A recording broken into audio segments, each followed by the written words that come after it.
Sean bienvenidos una noche más a Tops de Terror con The Pennywise Code. La semana pasada y la anterior a esa tuvimos dos tops adicionales, uno de antologías, otro de relatos cortos, y hoy concluimos con el top de novelas de terror. ¿Cuáles son mis 10 novelas favoritas de este género?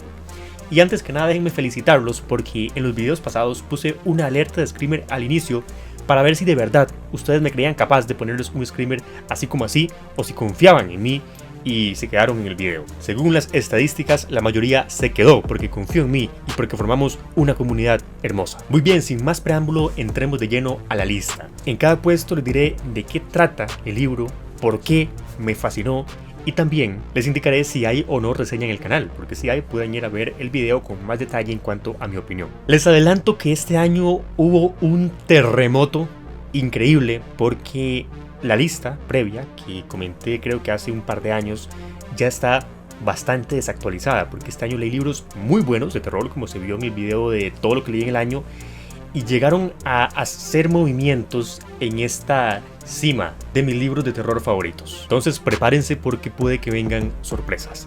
Y recuerden, estamos hablando nada más de novelas. Ya tenemos el video de antologías y de relatos cortos. Puesto número 10. Aquí quiero aclarar que me he dado cuenta que me gustan dos tipos de terror, o no son dos tipos, en realidad son dos formas de contar terror muy distintas, inclusive puede que contrarias, según algunos considerarían. Una es la historia que se enfoca más que todo en las situaciones, entonces el ritmo suele ser muy rápido porque seguimos una situación que se desarrolla por lo general de forma rápida, acelerada o que va aumentando. Estas historias por lo general tienen pocos personajes, se dan en un ambiente reducido. Por reducido no me refiero a que sea un ambiente cerrado como un cuarto, por ejemplo, sino que los escenarios son pocos, por ejemplo, una granja, una casa, una montaña, y que todo el libro nos movemos en pocos lugares. Estos siguen al personaje principal o los principales, pero no son muchos. Estos libros suelen ser cortos. Por otro lado tenemos a los libros que no se enfocan en solo las situaciones, se enfocan en algo a escala mayor, transcurren en, puede ser décadas, años, meses. Los personajes suelen ser muchos, inclusive suele tener cambios de punto de vista,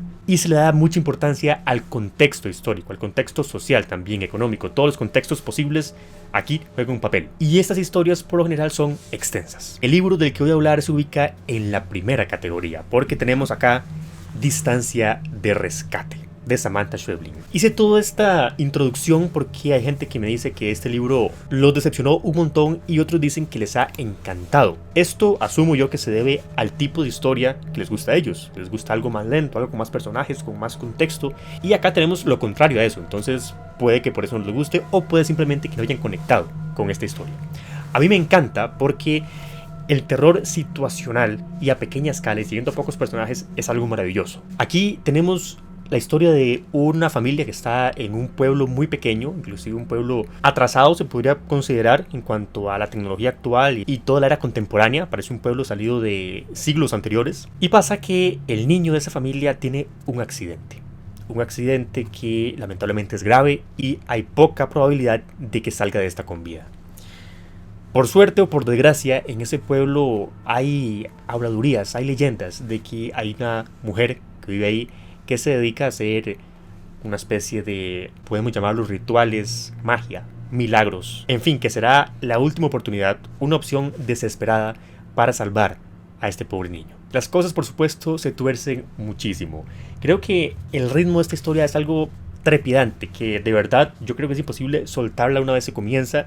Además es muy corta, este libro tiene 95 páginas y miren que la letra no es tampoco demasiado pequeña, es decir, esto se lee si uno anda inspirado y se siente y se concentra en un par de horas. Lo que más me atrapa de esta novela es el ambiente, que es muy siniestro, es algo macabro, no se nos muestra nada en concreto fuerte, extremo, pero hay elementos como fuera de lugar, situaciones atípicas que todas en conjunto hacen que se sienta que el ambiente es algo tenso, difícil de soportar.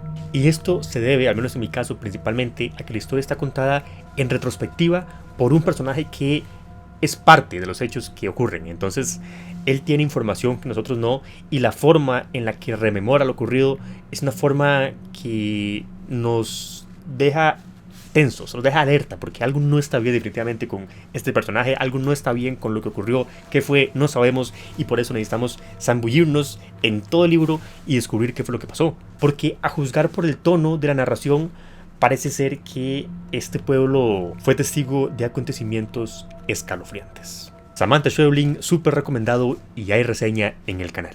Número 9. Aquí nos encontramos con El monje, de Matthew G. Lewis. Este libro lo mencioné ya en el video que hice sobre libros leídos este año, y también tiene su reseña particular. El monje es un libro que superó toda expectativa que yo tenía por la época. Yo iba predispuesto a que iba a ser algo no demasiado fuerte, algo que jugara un poquito con temas tabú, pero tampoco nada del otro mundo, porque en esa época, si uno sugería mucho un tema tabú, lo siento, pero a la hoguera, en especial a las mujeres. Y aquí el autor nos cuenta acerca de un convento al cual llega un padre que es queridísimo por todo lugar por donde pasa, es súper respetado, es alguien, la figura honorable por excelencia, y llega aquí igualmente todo el mundo lo quiere. Pero tendrá que hacer frente a ciertas pruebas que van a ver realmente qué tan devoto es él y si está dispuesto a cumplir con lo que se le exige a un sacerdote, como por ejemplo el abstenerse a tener relaciones con mujeres y por supuesto aborrecer la lujuria. Y veremos que se pone interesante la situación, porque quizá este señor no sea tan recto, tan honorable como él se considera a sí mismo. Me encanta ver cómo tenemos una situación y unos personajes que pasan por un desarrollo que los va a llevar a algunos a la decadencia absoluta y otros pues no saldrán tan mal librados de todo lo que está pasando y por pasar. Me encanta también el humor que tiene el autor, que mete aquí algunas escenas, diálogos muy graciosos que llevan implícito hay una crítica feroz a la iglesia y que también me sorprendió gratamente. En esta historia nos vamos encontrando con pasajes, con encuentros muy perturbadores, bastante explícitos, que inclusive si aparecieran en libros de hoy seguirían siendo impactantes. Ahora imagínense en un libro de esta época. Yo no concibo lo que es estar viviendo en ese entonces y toparse con ese texto de casualidad, y el tipo de reacciones que se pudo haber tenido debe ser algo fantástico, único. Rituales, espectros, demonios, tentaciones, todo esto y más en El monje. De verdad no puedo dejar de recomendarles este libro porque entró automáticamente en mi lista. Número 8. En esta ocasión tenemos un libro llamado El morador, de Daria Bierzak. Este libro me parece una obra fascinante que mezcla varias temáticas de terror que a mi parecer consigue mezclar muy bien, porque tenemos una parte muy enfocada en brujería, rituales, todo esto, pero también tenemos una parte que hace que la historia se sienta con más historia de casas embrujadas. Es como una fusión de ambos temas hecha de forma magistral. En El morador tenemos la historia de una mujer llamada Liz que debe ir a la casa de sus abuelos, debe volver luego de un montón de años. Una casa que en su niñez recuerda con mucha alegría porque pasaba ahí con su hermanito, con sus perritos. Siempre estaban deseando más bien que llegara la época de vacaciones para irse a donde sus abuelos. Pasa que ya los abuelos fallecieron y ella debe volver a encargarse de algunos asuntos en esa casa. Y nada más llegar, verá que toda la visión que ella tenía en sus recuerdos estaba distorsionada porque se encuentra con una realidad que la impacta y que va desbloqueando otros recuerdos que la alertaban de que algo estaba mal en esa casa, en ese lugar, pero que hasta entonces había ignorado o había olvidado, y ya va recordando. Y se va a encontrar con ciertos objetos dentro de la casa, ciertas cosas que le van a contar una historia de algo que ocurrió allí.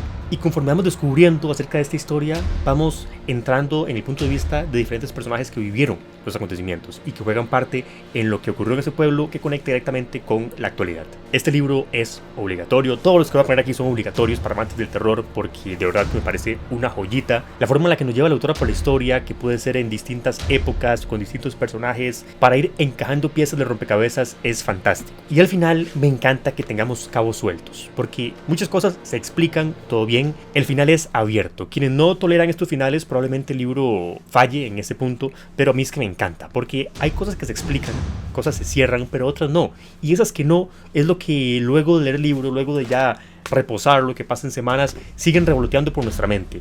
¿Qué pasó con este personaje? ¿Qué era aquello que apareció en tal pasaje y que no se mencionó más? ¿Por qué aquí se dijo esta frase? Y son preguntas que mantienen viva la historia y que pueden tener interpretaciones muy diferentes, ya que no están puestas ahí simplemente por estar, para que la gente se haga preguntas y se converse más del libro, sino que de verdad cumplieron un papel en la historia, o al menos eso se siente, y para que se sienta así es que es un trabajo bien hecho por parte de la autora. Debo leer más de Daria y fácilmente se queda con este puesto. De este libro también hay reseña en el canal. Vamos con el siguiente. Número 7. Tenemos a un clasicazo que es It, de nuestro querido Esteban Rey. Este autor nos regaló una obra sin duda polémica, pero nadie puede discutir el impacto que tuvo, el espacio que se hizo en el imaginario colectivo. Y aquí el tema es que el libro no lo considero de terror como tal, terror puro. Por eso está en este puesto, porque es de los mejores de King. Sin embargo, en cuanto a generar terror, siento que hay que hablar con respeto porque comienzan a pasar cosas, como pueden escuchar. Como les decía, It se siente como un libro más de fantasía urbana, fantasía oscura, pero terror verdaderamente no es lo principal que transmite. Sin embargo, lo pongo en esta lista porque, pese a que la historia a nivel general, a nivel macro, se sienta como más tipo de épica, una épica oscura, las situaciones cotidianas que van apareciendo en diferentes épocas, en la actualidad inclusive, son mini historias de terror que sí funcionan bien, a mi parecer, porque sí nos causan incomodidad, nos causan sensación de alarma, de peligro, pero son historiecitas que van quedando ahí en el camino. Cuando menos lo esperamos tenemos un pasaje que ¡pum!, impacta en nuestras alertas porque es un pasaje aterrador, y luego ya seguimos con cosas más suaves, con cosas más del drama, de la historia, y luego de repente, sin aviso previo, otro pasaje que es una joya. Generalmente son muertes, no les voy a mentir, pero a veces no, y todos estos momentitos de horror hacen que, sumados todos, es inevitable que ponga a este libro en la lista, ya que tiene sus dosis de terror y esas dosis son brutales. Sin embargo, en los siguientes puestos tenemos libros que su principal fortaleza es causar terror y por eso está arriba. Vamos con el siguiente. Ah, bueno, hay reseña en el canal de este libro, por supuesto. Es mi primer video, de hecho, al menos en este canal. Puesto número 6. Aquí nos encontramos con un libro que viene recién entrando a la lista, viene saliendo del horno, hasta huele a pancito horneado. Es Los chicos del Valle, libro que inclusive no mencioné como leído ya en el video de libros de este año de terror, porque lo estaba leyendo, como digo en el video, y ya lo terminé. Y este libro está aquí porque es una joya absoluta. Inclusive algunos dirán, ¿por qué no está más alto? Bueno, ya les explicaré por qué no está más alto, pero sin duda en la lista debía estar sí o sí. Los chicos del Valle nos cuenta acerca de una abadía que funciona como un orfanato a efectos prácticos, porque tenemos sacerdotes que cuidan de niños que son huérfanos, preparándolos ya sea para el sacerdocio o para alguna otra labor que se requiera por ahí. Toda la dinámica cambia de un pronto a otro cuando una noche se escucha que llega una gente al lugar. No es algo normal y se escucha desde la habitación de los niños que está como el ambiente tenso, hay como gente con miedo, gente con prisa, no se entiende pero algo está pasando. Esa noche culmina con el sonido de un disparo y a partir de ahí las cosas se van a torcer de maneras inimaginables en ese lugar. El libro está narrado en primera persona, algunos capítulos, y otros en tercera persona. Son capítulos bastante cortos, casi todos, entonces el libro, pese a que tiene más o menos 300, casi 400 páginas, se lee rapidísimo, porque además es otro de esos libros que uno puede soltarlo. Hay que saber cómo termina todo. Cuando lo estaba leyendo, lo ponía en el top 1 directamente de esta lista porque para mí estaba haciendo algo inigualable. La forma en la que manejaba el terror, brutal, brutal. Era todo lo que yo había pedido. La ambientación, los personajes, el desarrollo, todo lo tenía. Sin embargo, no está en primer lugar porque luego de eso, ya en cierto punto, el terror deja de sugerirse y se muestra. Y creo que ahí pierde un poco de fuerza el libro, al menos en lo que yo disfruto de libros de terror. Por eso, las partes más sutiles y en las que el terror es más ambiguo están en lo más alto para mí. Las otras siguen siendo excelentes, pero están por debajo de varios peldaños en cuanto a mis gustos en historias de terror. Pero es sin duda de las mejores novelas de terror que yo he leído. Había momentos en los que yo quería no leer más, decir no, sé lo que viene, lo intuyo por todas las pistas y no quiero que pase, no quiero seguir leyendo. Y por supuesto, sigo leyendo. Y efectivamente me encuentro con momentos choqueantes, momentos muy crudos y desarrollo de personaje a más no poder. De verdad que es una joya y es probable que al leerlo quede automáticamente al menos en el top 5 de listas de terror. Aquí quedó en el puesto 6, pero bueno, es una particularidad que tengo con los tipos de historias y lo que más me da miedo a mí. Por cierto, esto es terror religioso puro. Si alguien me pregunta qué es terror religioso, yo les voy a decir, este libro es el exponente perfecto de ese subgénero. Me gustaría decir más cosas de este libro, inclusive hablar una parte sin spoilers y con spoilers, pero no quiero alargar mucho este video, así que díganme ustedes si quieren ver la reseña de esta novela. Lo haré si este video llega a los 4 millones de likes. No, es broma. Lo haré si llega a los 1500 likes. Es una cifra alta para el canal, pero la pongo alta por lo mismo, porque grabar este video va a ser trabajo extra y ando corto de tiempo, pero bueno, si lo logramos, sacaré el espacio para reseñar este libro. Número 5. Aquí aparece Cementerio de Animales, un libro que anteriormente estaba mucho más alto, pero que ya se vio desplazado. Creo que este es el libro más aterrador de Stephen King, y mucha gente que conozco coincide en eso porque juega con un miedo fundamental, que es el miedo a perder a un ser querido. Y vaya si lo exprime ese miedo a más no poder. De verdad que es fabuloso. Hasta yo, que de momento no tengo formado una familia, me pega fuerte este libro.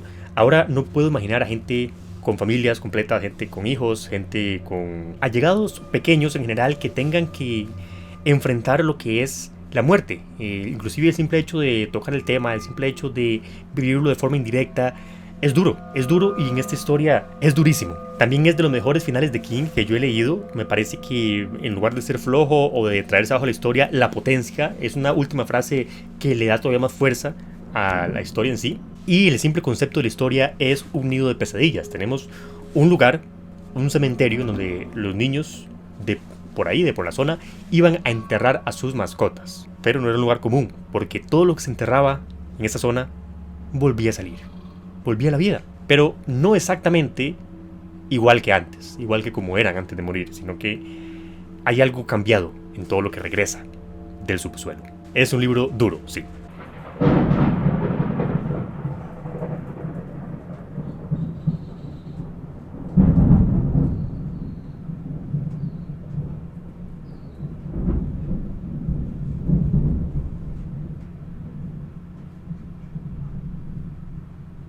Bueno, está tronando y por supuesto aquí llegó Raito, que tiene un poco de miedo.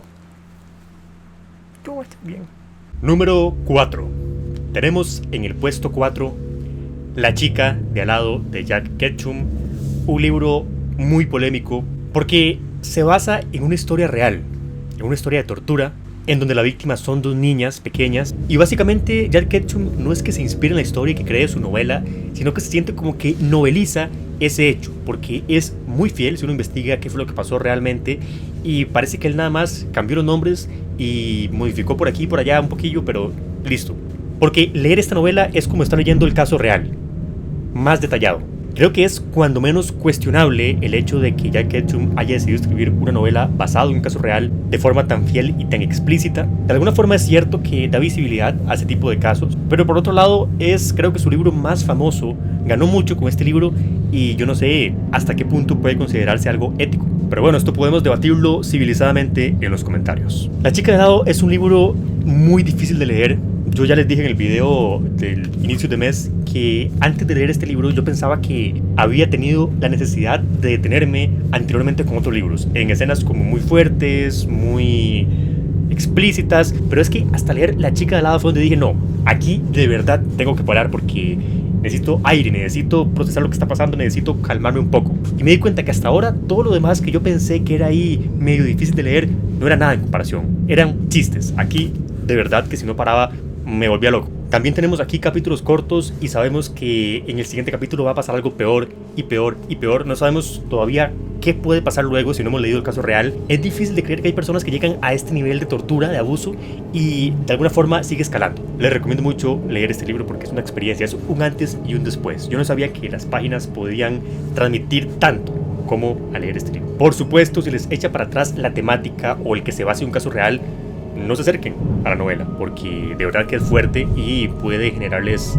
repercusiones, especialmente si tienen susceptibilidad o algún tipo de experiencia o trauma con alguno de estos temas. Pero indudablemente esto es horror absoluto. Yo quería terror, pues aquí tengo terror. ¿Para qué pregunto? ¿Quién me tiene buscando? El que busca encuentra, y aquí tenemos un horror que traumatiza, un terror que, me guste o no la temática, me guste o no que se base en un caso real, logra su cometido. Y si tienen dilemas de si leerlo o no por el autor, porque se basó en esta historia real, no sé, no importa, el autor se murió ya, así que eso podemos dejarlo fuera de las consideraciones. De este libro no hay reseña en el canal, para que igual si quieren una, pues me lo dejen saber. Vamos con el top 3, mis 3 novelas favoritas de terror. ¡Qué emoción!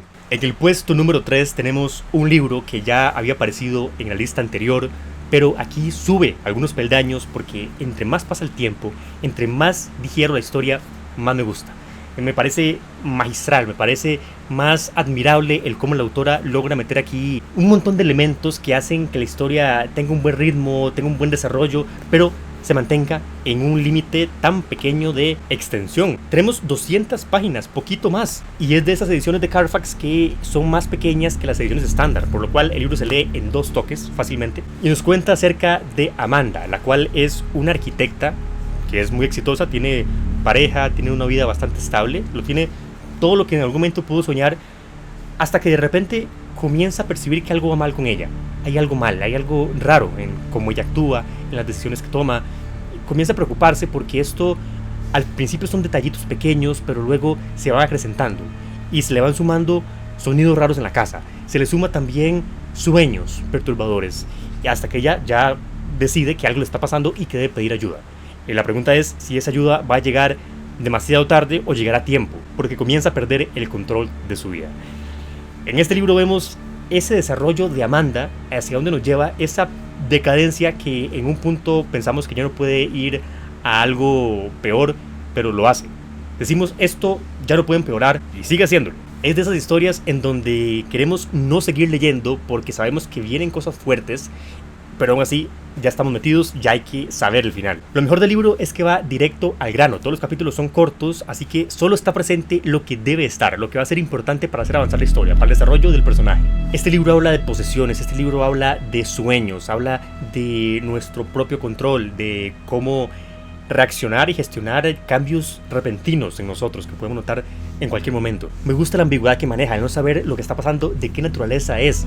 Fascinante. Este libro lo recomiendo a principiantes del género como a veteranos. Si han leído todo lo habido por haber, pero este libro no, háganlo. Si no han leído nada, también háganlo. Difícilmente se van a arrepentir. Puesto número 2. Aquí tenemos un libro que ya he hablado bastante de él, así que no pienso extenderme mucho, pero Frankenstein es una obra que no tiene nada que ver con la adaptación o con la imagen que tenemos de la misma, porque no hay un castillo gótico con truenos, no hay un jorobado que le ayude al doctor, no hay una muchedumbre enfurecida con antorchas, no se dice ¡está vivo, está vivo! El libro abre con un barco en el océano rodeado de glaciares.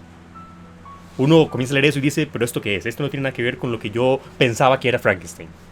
Y efectivamente no tiene nada que ver. Si leyeron este libro en la escuela, en el colegio, en cualquier otro lado, obligados, semi-obligados, o leyeron resúmenes, o se aburrieron, por favor denle otra oportunidad porque estamos ante un hito en la historia de literatura humana. Es de verdad un antes y un después, pionera en ciencia ficción. Y aparte de eso, algunos dirán que el libro no es de terror en sí, pero yo digo que claro que es de terror. Desde el nivel conceptual, de el cómo se habla sobre la vida y sobre la muerte, y de nuestro papel en esto, como también escenas de terror en sí que involucran ya a la criatura, que están muy bien logradas. Frankenstein es un libro que todos deberíamos leer al menos una vez. Como les decía, hay reseña en el canal por si quieren ir a verla. Y en el puesto número 1 tenemos un libro que repite puesto de la vez pasada, por lo cual ya no es sorpresa, porque es Nuestra parte de noche de Mariana Enríquez. Esta historia es del segundo tipo que comentaba al principio, ya que aquí el contexto histórico pesa, el contexto político, social, económico es importante, las regiones son importantes, tenemos un montón de personajes, cambios en los puntos de vista,